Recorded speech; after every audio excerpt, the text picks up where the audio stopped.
Sardar Patel culture foundation અને Khodaldham trust કાગવડના chairman Naresh પટેલની અધ્યક્ષતામાં તારીખ 10 નવેમ્બરને રવિવારે સવારે 10:30 થી 12:30 સુધી ખોડલધામ મંદિરે સ્નેહ મિલન સમારોહ કાર્યક્રમ યોજવામાં આવશે।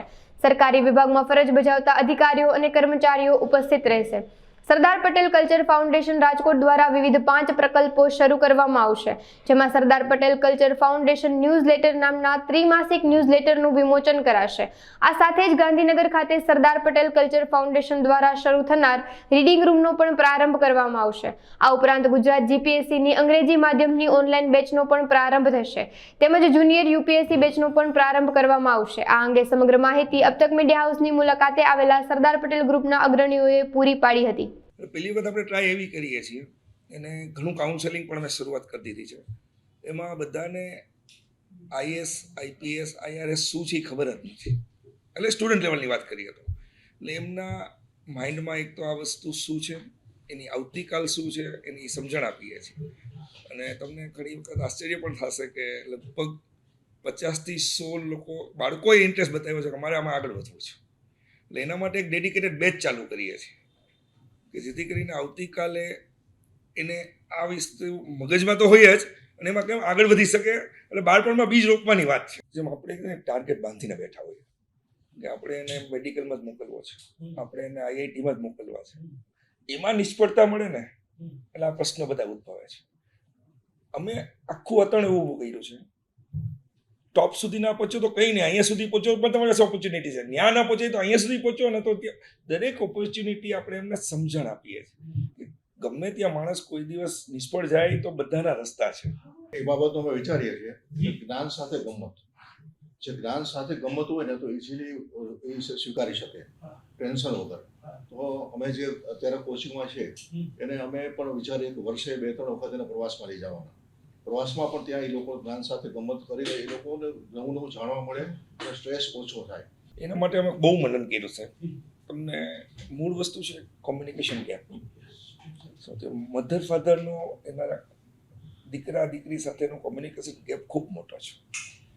હા, તમે આશા ક્યારે રાખી શકો ખૂબ જ ટેલેન્ટેડ હોય ત્યારે, પણ દરેક મા બાપ દરેક બાળક પાસે એન્જિનિયર, ડૉક્ટર બને એવી આશા રાખે છે।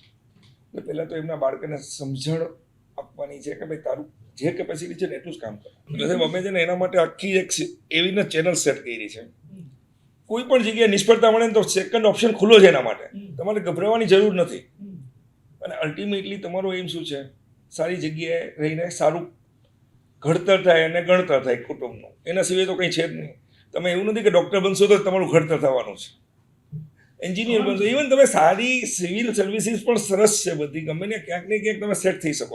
સપોઝ અમે લગભગ 2011-12થી ખોડલધામની સ્થાપના થઈને માતાજી બેઠાની પહેલાંની આ ટ્રસ્ટ અમારું ચાલુ છે। લગભગ અત્યારે બંને અમારી પાંખ છે, એકમાં જે સિવિલ સર્વિસીસ કે એકમાં કેડીવેસ છે, જ્યાં અમે પોલીસ ડિપાર્ટમેન્ટમાં આપણી જ્ઞાતિના લોકો અથવા તો આમ તો બધું અમારું બધી જ્ઞાતિઓ માટેનું કામ છે, પણ મેક્સિમમ ઉચ્ચતર જ્ઞાતિઓ ત્યાં જાય ને એની અમે ટ્રાય કરીએ છીએ। અને તમને આશ્ચર્ય થશે, બંને પાંખમાં લગભગ 700થી વધારે સ્ટુડન્ટ્સ, એટલે 1500 અંદાજે છોકરાઓ ક્યાંક ને ક્યાંક સારી જગ્યાએ અત્યારે દુનિયાની કરતાં આપણે હિન્દુસ્તાનની અને ગુજરાતની સેવા કરી રહ્યા છીએ, એટલે એ એક મોટો પ્લસ પોઈન્ટ છે। नहीं, ये हम लोगों ने समझा जैसा बता रहे थे अभी ट्रस्टी सर कि हम लोग कम्युनिकेशन गैप जो है उसको मेजर हैंडल करना पड़ेगा, क्योंकि जो पेरेंट्स की जो एक्सपेक्टेशन है और जो ये लोग कर सकते हैं, आपने बताया जैसे बहुत कॉम्पिटिटिव एनवायरनमेंट है, तो साथ ही साथ बहुत सारे जो स्टूडेंट्स तैयारी कर रहे हैं उनके ऊपर जो प्रेशर आता है उसके लिए साथ ही साथ हमें काउंसलिंग और उनको क्लैरिटी देने की बहुत ज़रूरत है, बहुत आवश्यकता है। इसके लिए हम लोगों ने इस तरह से प्लान करा है कि जो भी स्टूडेंट्स हमारे यहाँ एनरोल करते हैं वो साथ ही साथ हम उनको गाइडेंस की तरह से अपने तरह से ये दिखाते हैं कि आप अगर मान लीजिए ट्राई कर रहे हैं और अगर आपका मान लीजिए नहीं भी हो पाता तो that is not the end. मतलब हम जो फेल भी हो जाते हैं उस पर भी किस तरह से फोकस करना है, उनके लिए क्या ऑप्शंस अवेलेबल हो सकते हैं, उस पर भी फोकस करने के लिए हमारी संस्था इस तरह से वर्क कर रही है। उसमें देखिए एक चीज़ तो ये बताते हैं कि कंसिस्टेंसी ज़रूरी है, कि आप एक के बाद एक जगह ट्रायल करते रहते हैं, क्योंकि हमारे पास ऐसा ही नहीं है, कुछ ऐसे स्टूडेंट्स भी हैं जो अगर फेल हो गए तो उन्होंने नेक्स्ट बैच में ज्वाइन करके फिर से ट्राई करना चालू किया। हम लोग यूपीएससी जीपीएससी जिसकी भी अभी प्रिपरेशन करा रहे हैं या क्लास 3 क्लास 4 के लिए भी, तो उसमें अगर बच्चा फेल हो जाता है तो पहले तो उसको निराश ना हो, वो ट्राई करता है सेकेंड टाइम कि, और उसके लिए हम लोग कोशिश करते हैं कि उसको और क्या जो उसकी कमियां थी या जो उसकी गलतियां थी किस तरह से उसको सुधारें, कहाँ उसको इम्प्रूवमेंट दें, और फैकल्टी उसके लिए तत्पर रहती है कि हम उसका सपोर्ट दे करके जो इसके वीक पॉइंट्स थे वहाँ उसका इम्प्रूवमेंट लाया जाए। हमारी जो फैकल्टी है इस समय, वो पहली चीज़ तो बहुत पहले से हमसे जुड़ी हुई है। कुछ तो ऐसे हैं प्रोफेसर्स जो कि जब ये संस्था शुरू हुई थी तब से हमारे साथ जुड़े हुए हैं। स्टेबिलिटी और जो समझ लीजिए स्पीपा जैसे है यहाँ पर अहमदाबाद में, तो हमारी बहुत कुछ फैकल्टी कॉमन है जो वहाँ से आती है। स्पीपा बेस्ट फैकल्टी रखते हैं, तो हमारा ये टारगेट रहता है, क्योंकि फैकल्टी जब तक हम बेस्ट नहीं रखेंगे तब तक स्टूडेंट्स को बेस्ट नहीं मिल पाएगा।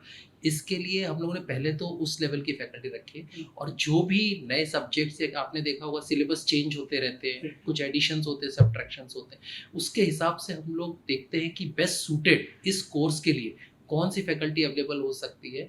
और दूसरी चीज़, it's not just about commercial या मनी, जैसा आपने बोला हम लोग संस्था है, तो हम लोग उस टाइप का माइंडसेट भी रखना चाहते हैं फैकल्टी की तरफ से कि वो are also not totally commercial, और वो अपना पूरा दे करके, मतलब जो हम लोग कहते हैं जैसे स्टूडेंट अगर तन मन धन से दे रहा है, उसी तरह से फैकल्टी भी रहे जिसके लिए success of students in on priority. Discounted होने हम लोग देखिए, जो भी स्टूडेंट आता है पहली चीज तो हमारा ये है सिलेक्शन, हाँ, जो आता है स्टूडेंट पहले तो हम लोग उसका ज़रूर देखते हैं कि उसका बैकग्राउंड क्या है, किस तरह से वो, उसकी फाइनेंशियल कैपेबिलिटी कितनी है, कर सकता है या नहीं कर सकता है। उसके लिए हम लोग ये ज़रूर देखते हैं कि ऐसा ना हो कि पैसे की कमी की वजह से वो अपनी शिक्षा ना ले पाए। तो उस समय सर्वप्रथम हम लोग, अगर वो होनहार बालक है, अच्छे उसके मार्क्स हैं और हम लोग देखते हैं उसमें पोटेंशियल है, तो हम पूरी तरह से उसको फाइनेंशियली सपोर्ट करती है संस्था। उसकी फीस डिस्काउंटेड कर दे या रिड्यूस कर दे या over a period of time कर दे, कई ऑप्शंस हैं डिपेंडिंग ऑन द सिचुएशन, उस तरह से हम सपोर्ट करते हैं। और अट्रैक्ट ये करते हैं, हम लोग इतना ज़्यादा अभी तक मार्केटिंग या उसमें नहीं आए, क्योंकि वर्ड ऑफ माउथ ही ज़्यादा है। जब एक स्टूडेंट सेटिस्फाइड होता है हमारे से, वो खुद ही बोलता है अपने जाकर के फ्रेंड को कि आप अगर यहाँ करोगे तो आपको डेडिकेटेड लर्निंग, डेडिकेटेड सपोर्ट यहाँ पर प्रोवाइड होगा। એક એવું એક ઓર્ગેનાઇઝેશન છે જે કોર્પોરેટ સ્ટાઇલથી ચાલે છે, અને નરેશભાઈનું સ્પષ્ટ વિઝન છે, કોઈ પણ સંસ્થાને લાંબી ચલાવવી હોય, સેલ્ફ સસ્ટેન કરવી હોય, ઓટો મોડમાં લઈ આવવી હોય તો કોર્પોરેટ ગવર્નન્સ આપવું જ પડે. તમે ઘણી સંસ્થાના ટ્રસ્ટીઓને મળ્યા હશો, કદાચ પેલું ટ્રસ્ટ અમારું હશે જે સીઈઓ સાથે કામ કરે. એટલે અમારે 3 ટ્રસ્ટ છે ખોડલધામમાં, જેમ એક ખોડલધામ મેઇન ટ્રસ્ટ, એમાં કલ્ચરલ ફાઉન્ડેશન નીચે જ્યાં એજ્યુકેશનની આખી ચાલે છે, અને એવું અમારું સોમનાથ ટ્રસ્ટ છે, જ્યાં અમે એક સરસ મજાનું અતિથિ ભવન બનાવ્યું છે. એમાં તમને જાણશો કે 5 સ્ટાર હોટલ જેવું ચાલે છે. એટલે મેનેજમેન્ટ શું છે ને, એના ગુણ નરેશભાઈ અમને બધાને એવી રીતે શીખવ્યા છે, અને ઓટો સિસ્ટમમાં ચાલે ને એના માટેની અમારી મહેનત છે. બરાબર છે. એટલે જ અમે સીઈઓ રાખ્યા છે, આજે પ્રમુખ તરીકે છે, સાહેબ મંત્રી છે, તો એક સિસ્ટમથી જ ચાલે છે. જે કોર્પોરેટમાં મેનેજમેન્ટ ચાલે ને એ જ સિસ્ટમ ખોડલધામમાં ચાલે છે. જેથી કરીને બધા ટ્રસ્ટીઓના અભિપ્રાય લઈએ છીએ, એવું નથી કે ટ્રસ્ટી છે તો એના બધાના અભિપ્રાય સાથે કોમન વસ્તુ જે આવે, એટલે દરેકને સાથે લઈને ચાલવાની સિસ્ટમ છે, એ તો ટ્રસ્ટીઓની હોય જ. એ વસ્તુ અમે ઇમ્પ્લિમેન્ટ કરવાની ટ્રાય કરીએ. ये पूरा विजन है नरेश भाई का। मेन वो ये चाहते हैं कि ये जो ट्रस्ट भी है, मतलब सबसे पहले उनका है ट्रांसपेरेंसी और सारी प्रोसेसेस स्ट्रीमलाइन करना। उसके लिए वो पूरे ट्रस्ट को, और जैसा बताया उन्होंने, जो तीनों हमारे और ट्रस्ट है, उसको पूरा प्रोसेस ओरिएंटेड और पूरा स्ट्रीमलाइन करने के लिए ट्रस्टीज तो अपनी जगह पे हैं, जो हर कोई वॉलंटियर कर रहे हैं, डेडिकेट कर रहे हैं अपना टाइम, एफर्ट्स, सब कुछ। वो ये चाहते हैं कि ऐसा प्रोसेस बने, प्रोफेशनलिज्म आए वो यहाँ पर, और जो भी ट्रांजैक्शन से कुछ भी हो रहा हो, एवरीथिंग इज थ्रू ट्रांसपेरेंसी। तो मेरा जो वर्क है वो सारे ट्रस्टीज के साथ, हर ट्रस्ट के साथ कोऑर्डिनेट करके पहले ये समझना कि ये ट्रस्ट क्या करना चाह रहा है, what exactly they want to do, vision क्या है, बेस्ड ऑन दैट उसके लिए what would be the best idea to move forward, कि हम बेस्ट ऑफ कॉर्पोरेट्स जैसा आपने ठीक बोला वहाँ से बेस्ट प्रैक्टिस ला सकते हैं और यहाँ पर इम्प्लीमेंट कर सकते हैं, और सारे एम्प्लॉयज जो हैं उनको साथ लेकर के, कि मतलब ये जो एज ए ट्रस्ट है इसका जो कोर है या जो इसकी मेन विचारधारा है, जो करना चाहते हैं, विजन है, वो मद्देनजर रखते हुए किस तरह हम आगे बढ़ा सकते हैं, वो करते हैं हम लोग मिलकर। અમારા એક સૂત્ર છે શિસ્ત, સંયમ અને સ્વચ્છતા.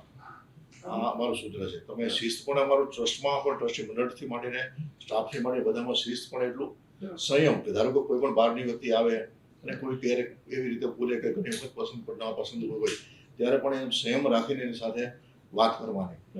અને સ્વચ્છતા તો અમારે હોય છે. આ નરેશભાઈનું સૂત્ર છે, ખોલધામ આપ પધારશો ત્યાં પણ એટલી સ્વચ્છતા છે, અહીંયા પણ સાહેબે જેમ વાત કરી ને, નવી કોઈ પણ બેચ ચાલુ થાય, સ્ટાફમાં કોઈ પણ નવી વ્યક્તિ આવે એટલે અમારું એક આખું છે ને પ્રેઝન્ટેશન કે ટ્રસ્ટમાં આવી એડમિનમાં હોય તો કઈ રીતે વર્તન કરવાનું, કઈ રીતે કામ કરવાનું, સ્ટુડન્ટ તરીકે આવે છે તો એને જેમ કોર્પોરેટ સ્કૂલ બધી ચાલે છે તમને ખ્યાલ છે, એમ ઓરિએન્ટેશન પ્રોગ્રામ છે, એવો અમારો એક ઇન્સેપ્શન પ્રોગ્રામ છે.